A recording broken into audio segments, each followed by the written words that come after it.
Hello, guys. A very happy National Sports Day to everyone. Hi, Sumant. I'm going to try and see if I can.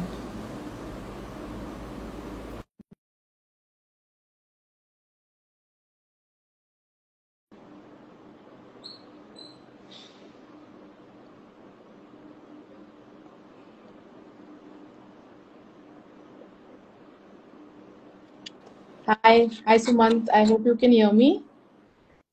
Yes, I can hear you. Am I audible? Yes, you're audible. I'm just going to check with Juhi as well. Juhi, I have also shared an invite with you. If I hope you have got it. Yes. Hi, Juhi. Hi, can you hear me?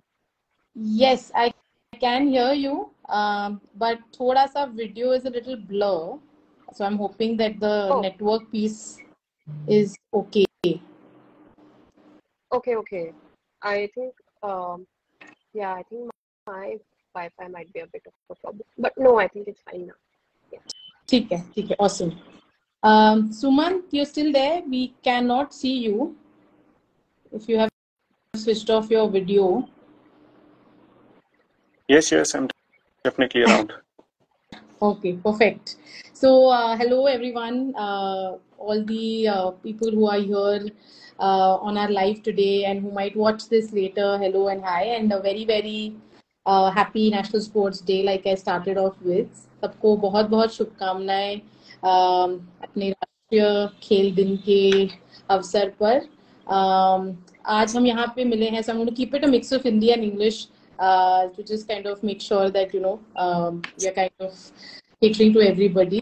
तो आज हम यहाँ पे इसलिए मिले हैं कि Simply Sport Foundation अपनी child rights child safeguarding policy launch कर रहा है आज. And it has been a fantastic journey for us to kind of get onto this path and kind of see how we can bring something as important as a child safeguarding policy and make our athletes and our ecosystem safer for everyone. So I just want to quickly introduce our guests today. Both of them have been quite instrumental in our journey in kind of prioritizing this policy and forming it. So hi Sumant and hi Juvi. I hope are you guys doing this for the first time on Instagram? Are we the ones who introduced you to this thing? Yeah, for me Instagram specifically. in I'm a very formal setup. humble. Sorry, Joey, you can go. Yeah, No, I Juvi. was just saying yes, like सिर्फ आदत Zoom की है, Uh, live. और actually आपके कहने पे I downloaded Instagram again. So because I'm not very active, so that happened. Thank you so much. awesome. Yeah. Awesome. What about you, Sumant?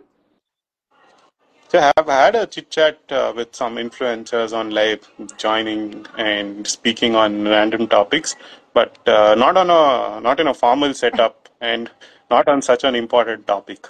Okay, awesome.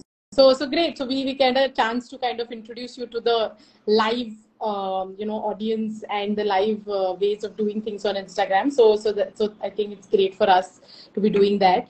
But before we go ahead, I just want to kind of introduce you guys a little bit. Or actually, what we can do is आप ही अपने आप को introduce कर दीजिए, because the kind of profiles that I have of you guys, it's just so many things, so many achievements. So I think it would be nicer if you guys just introduce yourselves and then we'll dive into some of the questions that we wanted to discuss today. So Sumant, do you want to go first? Sure, but won't I be violating the ladies first rule? No, I think we're strong enough to kind of not be very skeptical about that. So you can start. Yeah, so not to forget, but the panel is women heavy this time. So yeah, some movement there. Anyway, so I'm Sumant. I'm a sports professional, primarily a lawyer from the 2016 batch. I've been working in sport for the past 7 to 8 years with different organizations. I started off with Champions Tennis League, then I moved on to Go Sports Foundation. A large part of my experience and what I learned in sport flows from this organization. And then I moved on to the governing body of sports, that is Sports Authority of India, and did a lot of work there. From there, I decided to move to a more a law-heavy role where I'm working right now, which is with BCP Associates. Okay. Thank you, Sumant. Guys, Sumant is the one who has helped us really write this policy to kind of cater to what we are doing to make it a little more specific to the organization. So he has been a great resource and a great kind of help for us to kind of build this policy and bring it to the world. So thank you, Sumant, for being part of this. Juhi, can you please introduce yourself? Yeah. Hi. I'm Juhi, and Mera actually journey into social work space in general in the development space actually began with working with child rights organizations. So like in 2018, when I finished my social work in public health from TESS, I was already had worked for 3 years, for 2 years as an intern in a lot of child rights organizations. And even though my was public health, but I was always based in different settings in Jammu, where I was working with Rohingya refugees and children of Rohingya refugees. Then I was also involved working with Family Service Center, which is very specific child rights organization, which have a very long legacy of working with adoption, children in slums. And then I also worked for a month in a rural setting also to see especially child in need protection. It's a big organization, CINI, and they were working in Murshidabad district. At that time, I looked at how child protection committee at village level is implemented and how children's voices are incorporated.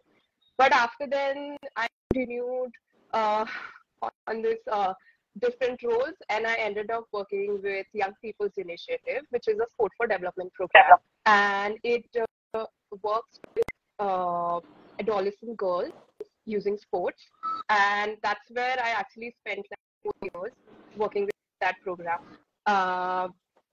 formally under Metrana Charity Foundation. And that's how I kind of was very intensively involved in looking at child protection, because I was also responsible for managing the program in Mumbai as a city coordinator for 2 years. So very extensively to look at how development programs can include children, specifically agar aap sports mein kaam kar rahe ho. So yeah. And then I went to Germany and I also did a research. So there also child protection kind of played a important role, because I was interviewing girls who are from the age of 14 to 24. So young women and adolescent girls have been a very intensive part of my job role for a long time.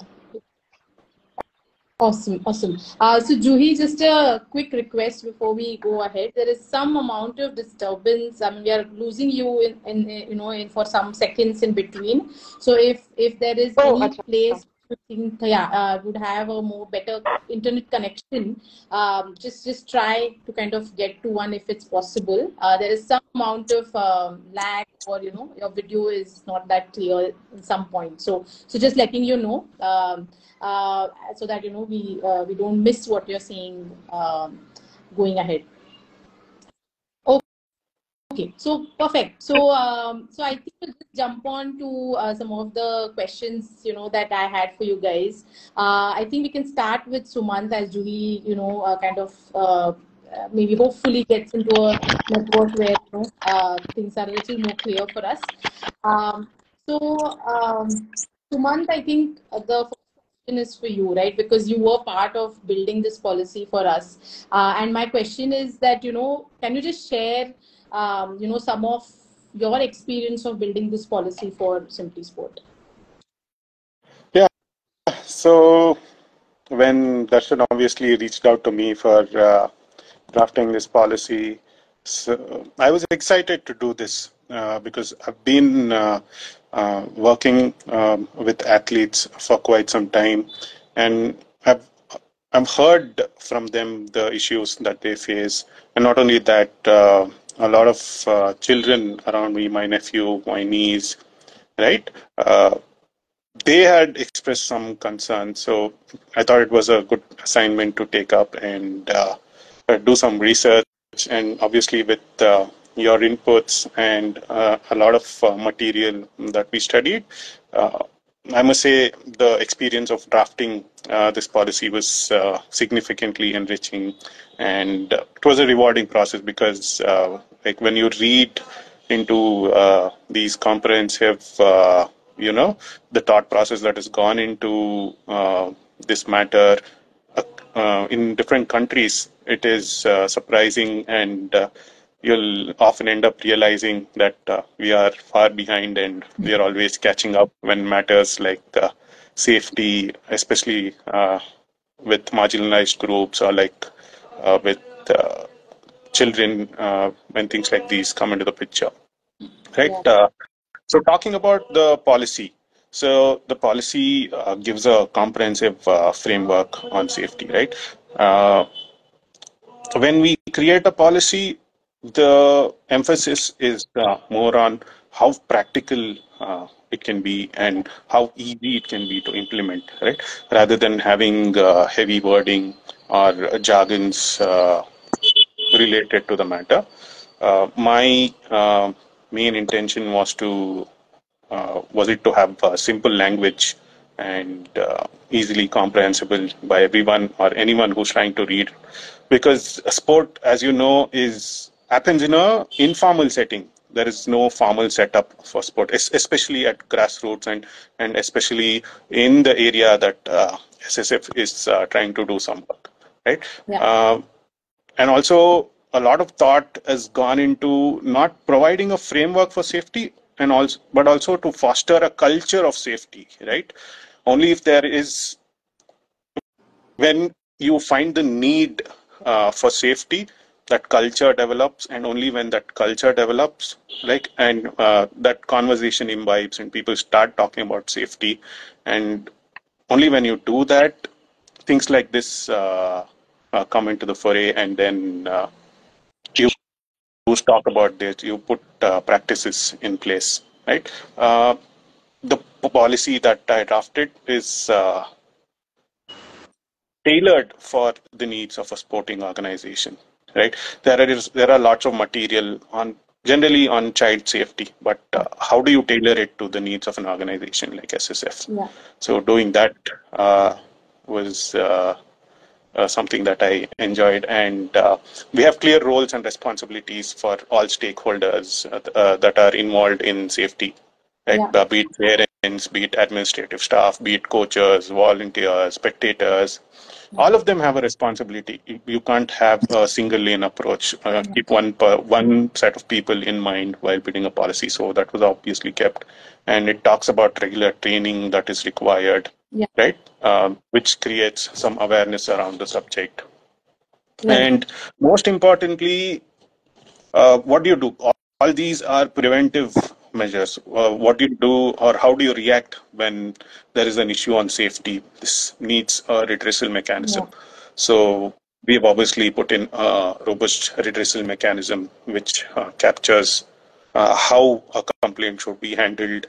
And then there is a lot of emphasis on confidentiality of children, Yeah. right? Children, yeah, when we talk about children, they carry a lot of hope, Yeah. right? Be it of the parents, be it of the society, be it of the Yeah. teachers. So protecting them is the need of the hour, and especially in sports, when you don't protect them, you see a lot of dropouts, Yeah. right? So there was obviously conversation around why India got only 6 medals in the recent Olympics, right? When we dig deep, we'll see there is no culture for sports as such. What is the reason for not having that culture? Uh, Society doesn't have trust in the safety that the children will have when they go out to play, right? Be it from the coaches or from anyone that surrounds them. So fostering that culture for safety is important. Yeah. Sure, Sumant. I think, yeah, I mean, one of the cool things about this was that we were looking at safeguarding from a sport, competitive sport, or, from an athlete lens, which was very crucial for this policy to make sense and, to kind of look at those environments in a way and kind of build something from there. Juhi, I want to come to you next, in terms of, because you have worked in child rights, for a long time now. So what are some of the principles and some of the considerations that maybe a sports organization needs to be very mindful of when they are working with children, and how does that the whole child right framework really apply in sport, and what are some of the things that as a sports organization we have to cater to? Like, one of the things that we have discussed before is just the simple thing of taking an image of a kid playing football, right? And you told me that even that, for example, is we take so many things for granted. Have you asked the kid that does he or she want to get a photo, and is it okay if we put it on social media? So things like that, right? So can you just help us get some context on the whole child rights front, in terms of sport? Yeah, I hope this is clear before I go. Yeah, much better. I Yeah, can yeah. see your pretty face. Yes, I yes, just changed my internet, so now yes, it's yes, okay. much better. Yeah, so I think firstly, before I actually go into everything, I want to say that, sports in general, when we look at sports arena as landscape of sports, और जहाँ भी sports होता है, it's उसका focus कभी child बच्चों को रख के नहीं develop हुआ. Like, the child rights is not at the center of it, and हम as an organizations, individuals or practitioners जो काम कर रहे हैं बच्चों के साथ, whether as an athlete or whether non-profit organization, we don't look at the risks that are there. हम पूरा grasp नहीं कर पाते उनकी situation को.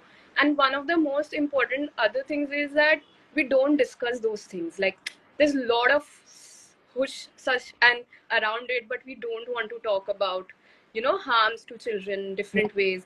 And nobody wants to address कि हमारे घर में दिक्कत है, like it's very simple that way. And I think बहुत ज़रूरी है, स्पेशली अगर इंडिया के कॉन्टेक्स्ट में देखें, कितने athletes come from a very socio economic marginalised background, very vulnerable backgrounds, and यही सेम चीज is when we work in development programmes non profit, उससे they are coming from marginalized backgrounds. They don't have access to a lot of resources, and it's our responsibility that when they are coming to us, at least sports is a very safe space for them. They have a joyful experience, and इन्हीं सब चीजों में then उनके first and foremost हो जाता है that they participate in a safe inclusive environment, but also like they are able to access their certain rights, like the right to play and recreation, to have that joyful experience. And it's not always about success or winning over what the joyful experience that sports can bring in. And that's true, like a lot, as you said, dropout kyun hi hota hai, because there's a lot of pressure and you miss out on that joy and everything. And then of course their right to participate, to say that okay, I don't want to play today, for example, or this is not what I want to do. It's not just about ek to hai we are giving them access ki aake khelo, like a lot of, for example, girls don't have a lot of access. But if they have access, do they also have a choice and agency to say that I don't want to do this, but I also want to do something else? That's there. I think right to participate ki jab hum baat karte hain, it comes in there. Non-discrimination, like that's like the biggest thing that organizations, coaches, staff, team members, we all have to be mindful that we don't discriminate children on where they come from, उनका gender क्या है, उनका background क्या है, region क्या है. And यही सबसे ज़्यादा होता है, like there are like छोटी-छोटी चीजें how we can discriminate, but also like I would say that it's very important that कि हम कैसे खुद को place in that situation, and when children are there, we make sure that sports is a safe space. And I think the organizations can consider that when they are working with children, there is like a safeguarding policy. Jैसे, you know, that's the first step, of course. There's a first step, but also that policy is very child-centric approach से है. मतलब, you know, you have made it very detailed enough that आप हर level पे बच्चों के opinions, बच्चों के voices सुनना चाहते हो. बच्चों की needs are prioritized. And training सारे staff की, coaches की training is happening at all levels. And it's not just the training of awareness of child rights, but also behaviors, कि कैसे behaviors होने चाहिए, क्या code of conduct होना चाहिए, कैसे inclusive environment बच्चों के लिए कर सके, जहाँ पे we are not making them feel pressured, they are emotionally also developed, physically developed, holistically developed. But I think the most important, I also think, is in सब चीजों में कि कैसे हम एक दूसरे को accountable hold कर सकते through that policy, you know. It should not be taken as like a, oh no, now we have a policy, but rather as a process. I mean to say कि हाँ ये हमारे पास reference document है, and we go on referring it to it within team members as well. And these are, I think, when you're working with sports, Sara, like government, sports bodies, all of us who are involved with children, we should really take in these considerations. Yeah. I, coming from an athlete perspective, you know, and I put this up on some of my posts also, that मुझे कभी I have a right ये बताया नहीं गया, right? That I have a right to say no to training. I have a right to say, you know, that मैं आई हूँ today in the stadium, but I just maybe want to watch. I didn't know I had that agency, you know, because I knew that once I'm on the stadium, I have a role to play. I'm supposed to train this much. I'm supposed to, you know, kind of be there all the time. So I didn't have that conversation with myself ever, because मुझे पता ही नहीं था कि I have that you know thing in it. And I think with sport, some of the things like bullying, for example, right? Bullying from seniors, and you know, I think Sumant has been really it's very, like he said, the policy is very simple, but it goes to bullying, it goes to things like overtraining, which is so and it is a very fine line, right?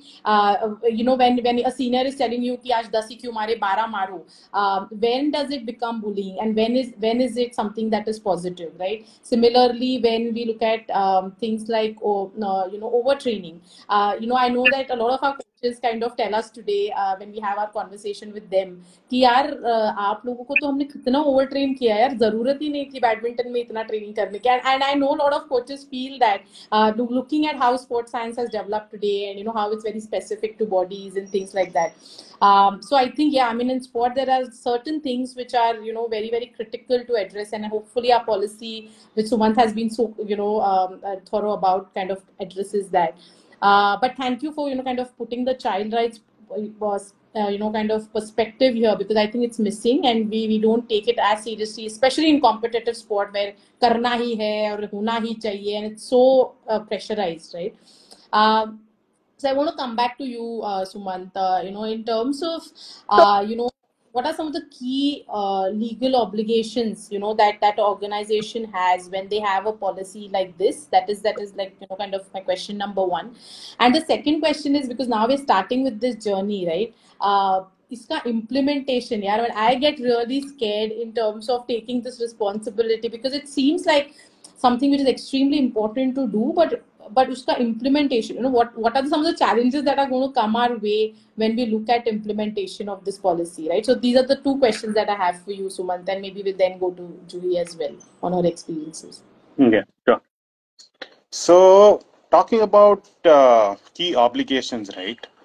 So when it comes to policy, for the organization, at an organization level, it's a law, and usually, or a set of rules that you need to follow. Right. And it's usually backed by a statutory norm or an act, Right. or a law. So in India, there is no direct law on child safeguarding as such, right?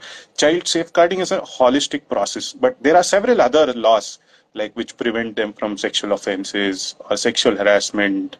There is prevention on online bullying in the Information Technology Act, right? And there is also prevention on corporal punishments, things like that. Yeah. But there is no a comprehensive set of regulations that mandates anybody to have a policy around child safeguarding.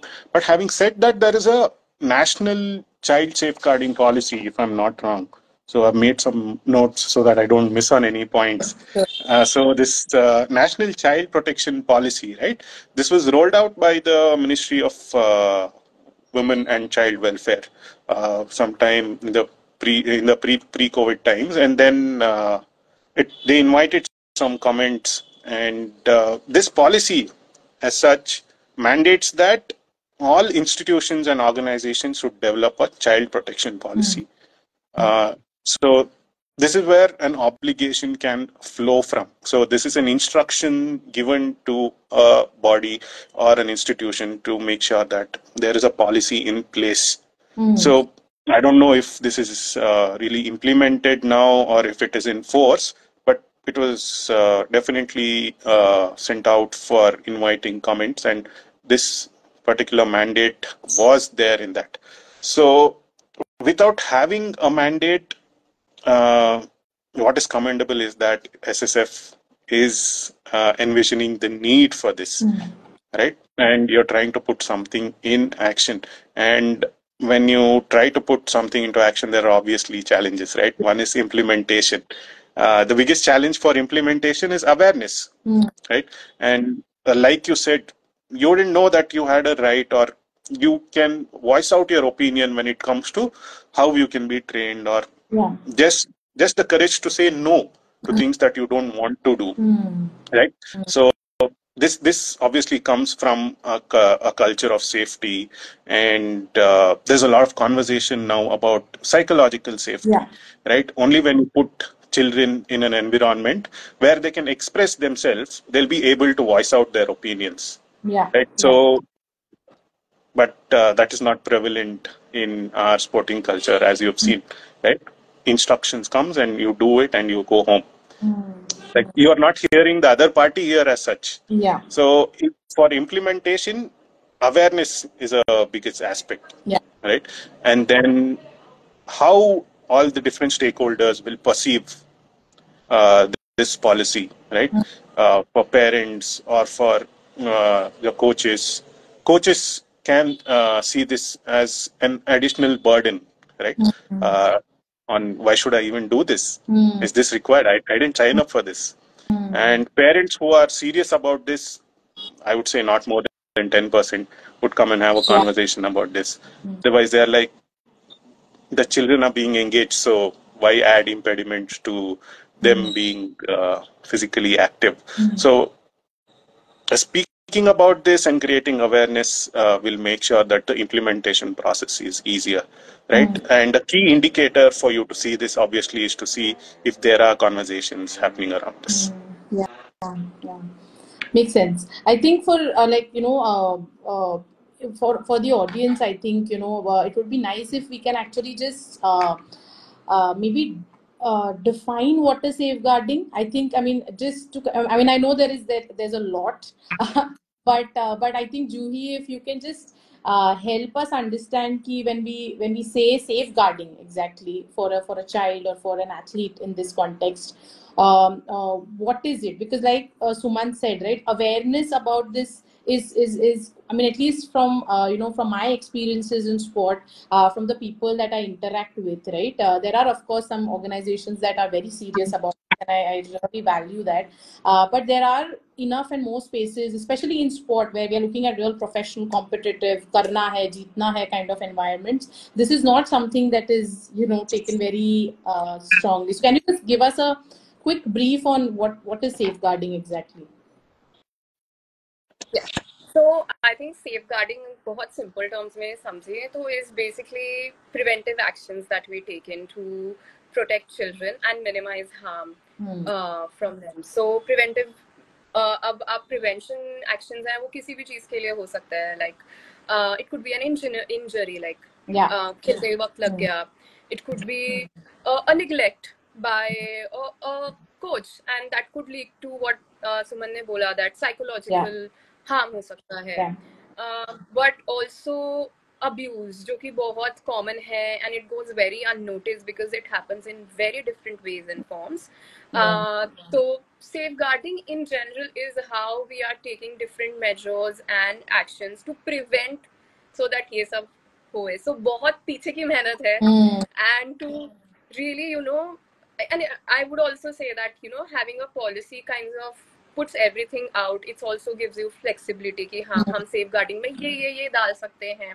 We think that this is very important. Like today, like if we look at social media, it is really harmful for children. But how can we make sure that बच्चे जो हमारे पास आ रहे हैं, how they are safe, Right.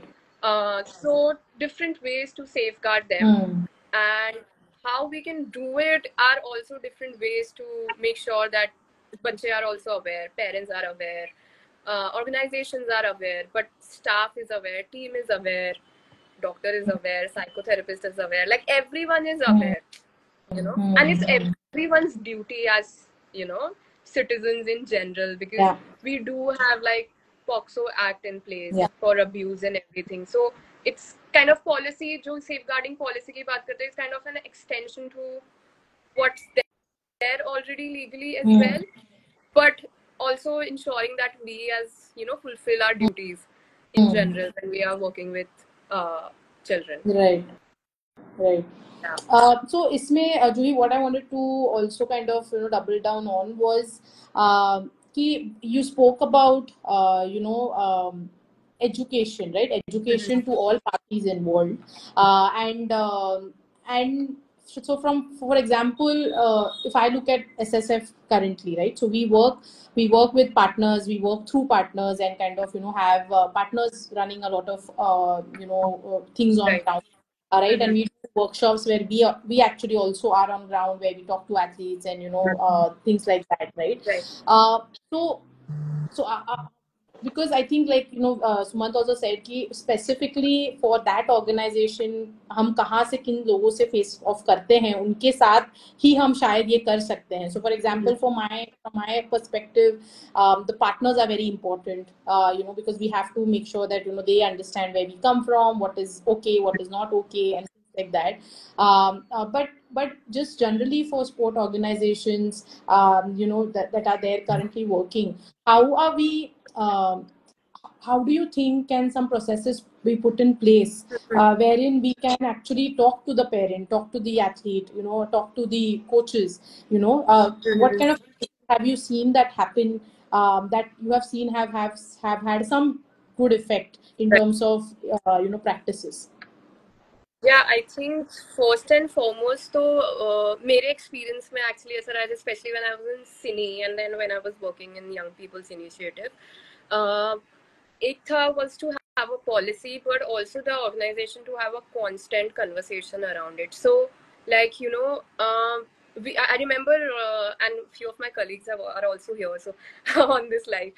So we did this session on Dangal, like एक छोटा सा session part हमने दंगल का किया था. There's a very specific scene on when Amir Khan is pressuring one of her daughters to really fight hard. Okay. Yeah. But we took that part and we actually kind of made our children, staff aware about it, because these are also staff who themselves been participants of the program, right, or must have been like athletes somewhere else, because they are 18-19 years old, तो वो कबड्डी कहीं और खेल रहे हैं but training यहाँ पे किसी और को दे रहे हैं. Cine, when I was in Murshidabad Cine, what we did was we kind of involved children in different ways. So there was a child protection committee which was their village level pe, but once in a month there was a specific meeting to hear children out. So उनको platform दिया जाता था. So one boy, one girl who would come in and share about it, Right. So वो भी एक बहुत ज़रूरी चीज़ है to hear from children. So education and awareness definitely one thing जो रहता है, but different ways में to find innovative ways is very important. Parents, so both in my experiences with Cine and here also, हम constantly were having conversations with parents, okay? And it was also, I think, a very conscious decision that parents के साथ has to have a sessions. Like आपको उनके साथ separate sessions करने पड़ेंगे to make them aware that कहाँ पे बच्चे जा रहे हैं. And I think the first and foremost thing started was with the consent form only. You can't begin a program without having a consent form. If there's a under 18 child, you have to talk to the parent. So the child is taking the consent form back to the parent, but also going back to parents, going to those communities, going doing a lot of home visits to understand kya hai, because like there are different problems. For example, Murshidabad, like child marriage was a different problem, but here children dropping out from schools or not going to schools is a different problem, which affects sports. आप participation आपका definitely affect होगा. आपके पास आ रहा है. Yes. So we have tried different things, and I think what has really worked is to have like a very strong organizational culture as well, to kind of, because we used to have like quarterly specific sessions. Okay. And we kind of like put on those like kabhi corporal punishment pe, bullying pe, but this is all everyone the staff is doing, so you have to get the case studies, you have to talk about it, कैसे आप prevent करोगे. पर I think और भी जो सबसे ज़्यादा ज़रूरी था was to have one person in place who's like overseeing all of this. We had one person who was looking at policy implementation at all levels, which also means they were looking at that policy to hai, but from the very job description till the staff is moving out of the organization, अब वो 5 साल है, वो कैसे हो रहा है. That means आप job description में भी डाल रहे हो, references checks कर रहे हो. When I personally, मेरा जब interview हुआ था, they asked me 3-4 questions on child rights. Very importantly, they gave me case studies, so also to assess कि team में कौन members हैं. Sure. And then we took these up, especially with staff, with the athlete, with the participants, but also family members, because having that kind of team also really helps a lot, because yehi aapke on ground kaam karenge. Yeah. And same is with the partners that we've also worked with. Yeah. Great. So I think with our policy also, I think Sumant has told us very clearly कि policy बन गई है, but इसका जो redressal है, इसकी जो committee बिठानी है, having that one person who's going to lead it every year, like you're saying that you need to have one person who's looking up to it कि ये सब हो रहे हैं चीजें यार, and things are in process. I think we have Sumant has tried to imbibe that into it, because like he also believed that it's all about the culture that you will set, which will hopefully trickle down into everything that you guys do. So thank you, Sumant. I think we've sort of cracked what Julie is trying to tell us. I think what I want to come to next is on the whole idea of reporting. Right, I think reporting is something that is extremely difficult to do in sport, especially coming from the athletes' end, right? Because the kind of power struggles that happen in sport, right? Because the coaches, they might have a little bit of more power in terms of the equation in कि teams में जाना है या आपको selection करवाना है. So many things are kind of a little loop-sided in sport and can be loop-sided in sport. So in terms of, so 2 questions for you, Sumant. One is that in terms of the redressal mechanism, what were some of the things that you made sure that are there in the policy that you've built for us? And the second piece can be answered by both. Key in terms of, again, I think it comes down to the culture part, but how do we have a system in place jahan pe this is encouraged, where if there is a problem, you basically can put it up, and you have the power to come and say कि कुछ गलत हो रहा है, ये क्या हो सकता है, is it realistic also, and if we want to make it realistic, how do we do it? So these are the 2 questions that I have. Suman, maybe you can take a hit at it in terms of how you've done it with our policy. Yeah, so the struggle to report is definitely real, but we can take on inspirations from our sporting figures, especially from recently, from what we've seen from Vinesh Fogart, right? The courage she gathered and all the wrestlers that gathered to speak about something that they have been going through and the whole fraternity is going through is something where we can draw from. Courage is the most important thing, and the support you get when you go on and do something like this. So that is the support system and the courage. These are the 2 important things while speaking about something that has happened to you when nobody else is speaking about it, although it is a problem, definitely because there is an imbalance in power, right? Which is also the root cause for bullying or abuse, right? When somebody with more power is on the other side, they have an advantage and they can dictate things on how things should be, right? So having like a level playing field, right, where children can speak up is important to ensure that complaints or grievances are reported.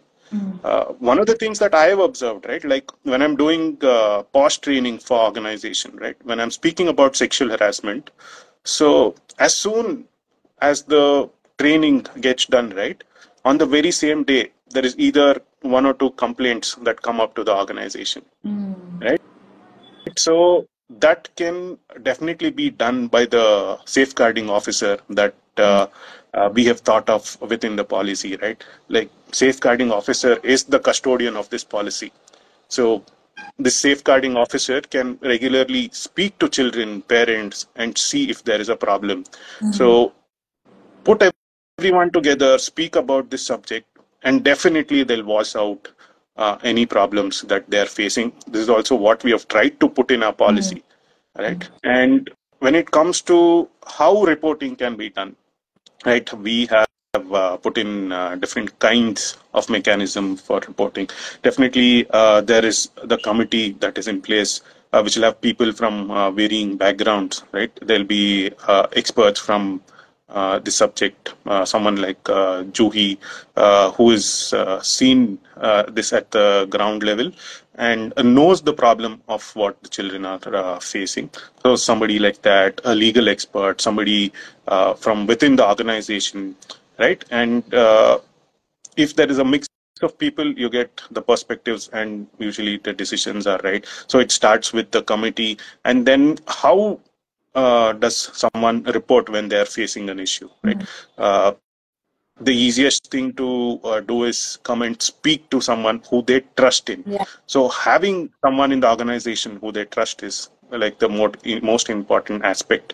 So these are the informal ways of getting to know if something is happening. The formal ways are obviously having a hotline, right? A number which they can call on and speak about what they're facing, and or writing an email to the organization to voice out on their concerns, or having like the organizations can have a portal or some section in the website which can encourage children to report if there is anything that they are going through. These are some things which are envisioned in our policy as well, right? We have other detailed processes which might be boring if I go through them, right? Like the most important aspect in all of this is, right, confidentiality, which comes with the confidence, right? When somebody has reported a concern, and if there have been lapses in how the concerns were handled, right? If they were just brushed away or how they were treated, it sets an example. And if their confidentiality was maintained, so the very first concern that you take up, right, becomes a landmark or becomes a precedent for everything that you do after this. So maintaining confidentiality is paramount. And but yeah, confidentiality should be balanced with the safety of the child, right? Only people who need to know this information should have access to this information. So that is important. And acknowledging complaints, right? You should not go unheard. Like when I'm gathering the courage to come speak to you about something very personal, if that is not acknowledged, then it is a problem. And having timelines within which this will be solved is very important. These are some things we have seen in the policy as well. Yeah. I think, I was just, reading some of the reports that were recently released by the US Center of, Safe Sport. And, it came into being after, the very infamous case of the gymnastics coach and the US the US athletes. And I mean, one of the statistics that I read there was really scary, because it said that the center gets apparently more than 150 odd calls every day from athletes on reporting something or stating something. And of course they have all these things in place in terms of being anonymous and everything and all of that, but that was an alarming sort of number, right? And because you spoke about the hotline, I thought I'll just bring up that data. And everybody who's interested in understanding more, I would really encourage all of you to look at that website, because they've recently really come up with a survey on just athlete and climate and culture, and some really interesting data there. I hope sometime in India we have something like that to kind of make sure that we are taking knowledgeable steps on this front as well. But Juhi, I think just coming to you in your experience, because you've done this for some time now, how easy or difficult it is for a child, or and again from our perspective, an athlete, to kind of come up and speak, and if you want that to be the norm, what are some of the things that sports organizations can do to kind of make sure that an athlete can feel safe and can come? And I think Suman did answer some of those things, but in your experience, if you can give us like a example or like a case study on this which you have seen, that will maybe help the audience in terms of understanding the practicality of it. Yeah, I think Suman ne jo confidentiality or trust की बात की, I think that's very important, because stigma is a very big problem in general. Like हम कुछ support के लिए reach out कर रहे हैं, या if we are sharing, stigma and the fact that you can be isolated from the society in general is very, very difficult for a child to understand, and no one wants that. But I would say, like, for example, I think like बहुत time पहले there was I give an example, and then uske baad I will say that why it gets difficult for children to report. I think there was just like one of the non-severe cases. Back then we had divided the cases into like the physical injuries and then severe and non-severe cases. So non-severe was when like there's a neglect from coach, for example. But the severe is when it's like sexual abuse and everything. But non-severe, we also had like when the coach is shouting and everything. So and I think I was the city coordinator back then, and I think one of the complaints we had received was, so there was a separate child protection committee. Okay, I was not looking at the complaint, so the committee looks at it, they address it, the complaint goes to them directly.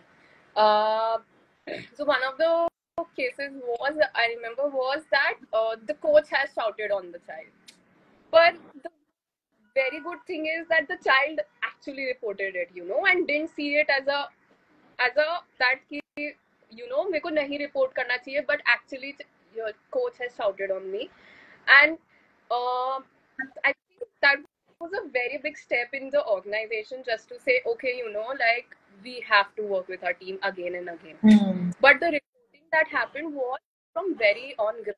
So like, as like for example, hotline like there was a number of the child protection officers and everyone, but also we had complaint boxes that the organization had designed. They also had specific in every session a child peer who will also look at कि बच्चे safe हैं कि नहीं है. Like it could be a person who's participant but be involved in the process of so if it's missed out that okay khilde वक्त somebody has fallen out, but the child would say at the end of the session, okay ना आज ये हुआ था. But we also had like anonymous complaint box. So that in the perspective, and the child kind of reported it, and so we came back to this case, and then and you said like maintaining anonymity and everything, we maintained that, and we kind of addressed that within that team, but not like pinpointing anyone, and also not shaming the child or the individual, but these are 2-3 parties that are involved in that process. So as you said that आपको ये सब करके वापस भी जाना पड़ता है बच्चों के पास to tell कि क्या हुआ है उस complaint का जो आई. And I think सबसे ज़्यादा problem मुझे ऐसा लगता है that if the complaints are coming, that means that it's working. Like because बच्चों के साथ already first session हुआ है, you know, they have first session, then they have informed consent and everything. So now they know, you know, we are in an environment and we can report it. I think the part is जो होता है ना Aditi, is around when the complaints are out of the scope of this your scope, because they might be facing abuse and violations in their daily lives, okay? And that reporting we will never know unless actually there is anonymity, there is confidentiality. One is of course the power imbalance wali cheez hai, that the coaches and that struggle that happens, that's there. And I think if we have more decentralized options, more options, not only just one channel but as many channels for children report, that's really great. But I think the bigger problem that comes in is when there are also, you know, other violations which are being reported outside from the playing field, you know. ये भी challenges हैं, and I think when you start working with children and athletes, I think ये बहुत सारी चीजें हैं that we have to be inconsiderate. But I really believe that when you really talk to children and empower them through this education, so they kind of take it up. They'll come back to you. You have talked about it, so now this is our something that we have to. Even though it's very challenging and everything, and children are scared, of course, vulnerable place. But the very first thing of empowering them when they're coming to us now, it's a very. I think it has a long lasting effect. Yeah. Great. So we just have the last 5 to 10 minutes before we can we will have to let you go after that. You guys are busy individuals. So and like and that it's our last segment also, where like Juhi, you spoke about there are so many dynamic things that happen on the ground, and things keep changing, and especially in sport, like for example online abuse, for example, right? And maybe questions on gender, and how does one come up to the field, what they want to be identified as. So many new things are going to keep coming in sport. So I think this whole idea of being responsive to that, and coming up with revisions, and being diligent about that is something that I think is going to be extremely important for us as well in sport, right? So Sumant, according to you, how do we be dynamic with our policy making, and in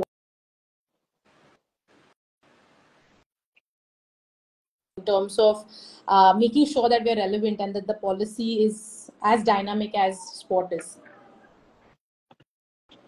Right. So definitely something you can do is draw inspirations from what organizations or sporting organizations are doing around the world, right? Yeah. So because this US website had put out some information, you could read it. So sharing your experiences, right, will invite conversations with people. So they'll share their experiences, and you can see how you can upgrade your policy, or rather amend the policy if something is not working. So this comes back to the point of feedback, right? Once a policy is implemented, a system of feedback is also necessary to see if it is really working. Like Juhi mentioned, a good indicator is to see, are the complaints coming in, right? If the complaints are coming in, then they know they have rights, and they know if there is an issue, it will be resolved. So having a continuous feedback loop, and definitely attending workshops and getting certified in this subject, right? From organizations which take these aspects seriously, right? In UK, Australia, US. So these matters are taken very seriously, and they have numerous resources from where you can draw inspiration. So being up to date on what are the developments happening there could be a good thing to stay front, and rather be rather not be reactive, and then be preventive. Great. So I think we'll just come to some of the parting thoughts, and then kind of let you go. So coming to you, Juhi, if if there is, I don't know how to kind of question this, but if there is a world, say हमारा एक dream world है, right, where every athlete, every coach also, I mean everybody in the sport ecosystem, wants, is safe, and we know is in a good place, and following their dream. What is it that you would want, right? I mean, what is it that you would want today, that the Indian sport ecosystem does, right, which can get to that space, that world, right, where everybody is safe and really, sort of uh, fighting from a place where there's no fear and, no judgment and all the other things, right? So both of you, what is that one thing that you would want the Indian sport ecosystem to do to make sure that we are in that place? Maybe we can start. When I my God, if it seems very exclusive, or it seems very like, oh my God, I won't be safe in general. And I don't know how to be safe. I don't know who to reach out to when I have mental health stress, when I'm stressed as an athlete, for example, or as a young child who's also, wanting to play but has so much studies pressure. So I think, like, just in general, the safety part, which is that makes me a lot more nervous. And I think if we as a community in India itself keep in that mind that how we can make it more safe experience for everyone, where everyone can come and enjoy, and then wanting to continue and also pass on to their children and everything, is a very big, very important thing. And also it involves a lot of stakeholders, stress, there has to be someone who's a psychologist and therapist that's there when I am going for the training, but also a safeguarding officer जिसके बारे में हम already discuss कर सके, coach I trust, the coach who's not putting so much pressure. So just the aspect around that, more vulnerable space, but kind of have it more safe environment where we are all able to also enjoy sports and not just think of it as a competitive thing, Yeah. Great. Thanks, Juhi. What about you, Suman? So yeah, we are talking about ideal environments or ideal situations. So I would definitely dream of a sporting world, definitely in India, which is free from political influence, right? So once you take out take political influence out of the picture, then a lot of things fall in place. So I guess governing bodies, the lawmakers, everyone should seriously give it a thought and try to eliminate this mammoth power that politics can bring into sport. If that happens, I would say a lot more better things can come in to sport, and we'll all be happily involved and safely playing sport. Yeah. Awesome. So I think, I mean, for me also, I think just about the same thing. Like, it starts with the policy, and because we've taken that first step, I'm hoping that we can build a culture that is inclusive, that is safe, for years to come. And I just wish that, every organization, everybody working in sport takes this policy and its implementation seriously wherever they are, so that we can really, have a safe world in sport. So thank you so much, Sumant and Juhi, for joining us. As you know me, I'm going to be in touch, and I'm going to keep hitting your heads till we get this thing right at SSF as well. So, so thank you so much for your time, and hopefully, in the coming days. So thank you for joining us, and we'll be in touch. Thank you so much. Thank you for this opportunity. Of course. Thank you. Bye, guys. Bye, everyone. Thank you so much for joining in on this live, and I hope this is something that you guys enjoyed and learned something from, and hopefully will try and implement wherever you guys are. If you have any questions about the policy, please write to us. We also are putting up this policy today on our website for everybody to view. So please go and look at it, and if you have any comments, feedback, please feel free to reach out to us. A very, very happy National Sports Day to everyone. And we'll of course be here, as we go ahead. So yeah, so reach out and bye-bye.